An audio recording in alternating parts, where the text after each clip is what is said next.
Hi friends, ரீசெண்டாக விருதாச்சலத்துலேருந்து கூகுள்லேருந்து நம்ம number எடுத்துகிட்டு காண்டாக்ட் பண்ணியிருந்தாங்க. அவங்க வீட்டுக்கு கேமரா இன்ஸ்டாலேஷன் பண்ணணும். ஸோ சைட்டை விசிட் பண்ண சொல்லியிருந்தாங்க. நானும் சைட்டை விசிட் பண்ணேன். எங்கேன்னு பார்த்தீங்கன்னா விருதாச்சலத்தில் ஆப்பிள் ஸ்ட்ரீட்டில் தான் வந்து கேமரா போடணுன்ற மாதிரி சொல்லியிருந்தாங்க. ஸோ அவங்க வீட்டை ஃபுல்லாக விசிட் பண்ணிவிட்டு எவ்வளோ கேமரா போடலாம் என்னன்றது கொட்டேஷன் கொடுத்துட்டு வந்துட்டேன்.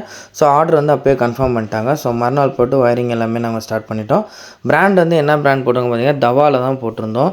ஸோ இன்பில்ட்டாக மைக் இருக்கிற மாதிரி 3 கேமரா போட்டிருந்தோம். நைட் விஷன் வந்து பிளாக் அண்ட் ஒயிட்லேயே இருக்கட்டும் அப்படின்ற மாதிரி சொல்லிட்டாங்க. டே மட்டும் நமக்கு கலராக வந்துடும். ஸோ இதில் வந்து ஒரு டூமும் 2 புல்லட்டும் போட்டிருந்தோம். ஸோ இதில் மொபைல் வியூவில் வந்து மெயினாக கேட்டிருந்தாங்க. ஸோ அவங்களுக்கு வந்து ரவுட்டர் வந்து நம்ம பர்ச்சேஸ் பண்ணி மொபைல் வியூவில் வந்து பண்ணி கொடுத்துட்டோம். ஸோ ஃபைபர் எடுக்கலான்னு சொல்லியிருந்தோம். அப்புறம் ஆனால் ஃபைபர் வேண்டாம், சிம் கார்டு போகிற மாதிரியே போட்டுக்கோங்க நாங்கள். ஸோ சிம் ரவுட்டர்லேயே போட்டு அவங்க மொபைலுக்கு வர மாதிரி செட் பண்ணி கொடுத்துட்டோம். குரங்கு தொல்லை கொஞ்சம் இருக்கும்னாங்க. ஸோ கூண்டுமே போட்டு கொடுத்துட்டோம். ஸோ அதோட அவுட்புட் பாருங்கள். உங்களுக்கும் சிசிடிவி இன்ஸ்டாலேஷன் சர்வீஸ் வேணால் கான்டாக்ட் பண்ணுங்கள். இதோட ப்ரைஸ் டீட்டெயில்ஸ் எல்லாமே நான் ஃபஸ்ட் கமெண்ட்டில் கொடுத்துருக்கேன். தேவைப்படுறவங்க செக் பண்ணி பாருங்கள். தேங்க்யூ.